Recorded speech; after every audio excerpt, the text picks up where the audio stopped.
tere! Meiega koos on Hanna Bellaaria Hugo Treffneri gümnaasiumist, kes võitis eelmisel aastal õpilaste Wikipeedia konkursi ja Anne Graubner Tammsalu gümnaasiumist, kes on võitnud maailmanädalate konkursi. Tere! Tere! Meie seminar räägib haridusinnovatsioonist ja haridusmuutustest. Küsin teie käest, kas arengumaades tunduvad haridusinnovatsioonid sama võimalikud kui Eestis? Ja kindlasti, sellepärast, et kui alustasime aastal 2012 koostööd, siis saime teha seda ainult kirjavahetuse teel.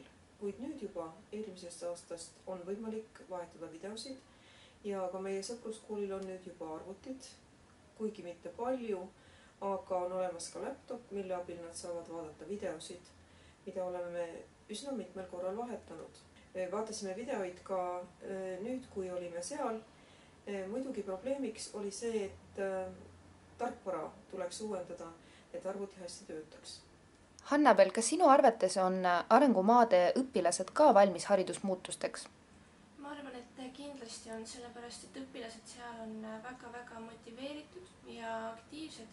Kui mina viisin läbi nendega interaktiivseid tegevusi, nad tulid väga kiiresti kaasa ja olid hästi huvitatud sellest, olid hästi huvitatud õppimast teistmoodi, kui nad praegu on õppinud ja ma arvan, et see oleks kindlasti võimalik. Kas saaksite tuua näiteid, milliseid innovaatilisi meetodeid või lahendusi kasutasite Šiandas? Ühel päeval käisime õppereisil Kisu muuseumisse ja loodusparki ja õpilased võtsid seda päeva tõesti kui võimalust kinnistada oma eelnevaid teadmisi ja saada ka uusi. Nad tegid pilte, kirjutasid märkmeid üles, küsisid aktiivselt kiitelt küsimusi, nii et ma arvan, et see päev oli neile tõesti väga-väga kasulik ja nad said palju uusi teadmisi ja neile oli väga lõbus ka seejuures.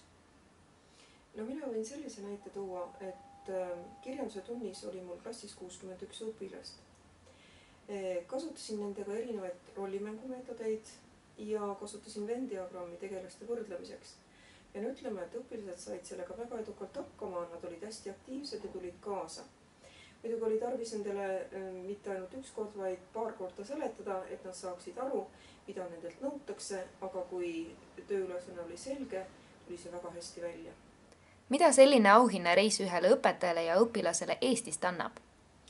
Minul andis see reis kindlasti palju, sest mul oli võimalus kogeda tõelist elu Keenias, näha 3 õpilase kodusid, elada nende juures igapäevaselt, näha nende tegemist ja toimetusi ja saada tõeline pilt, kuidas üks Keenia õpilane elab.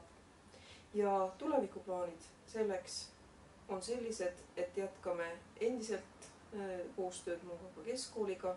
Plaanid on jätkata kirjanduse vallas koostööd, nii et koostöö jätkub. Ja minu puhul avardas see reis väga-väga palju silmaringi.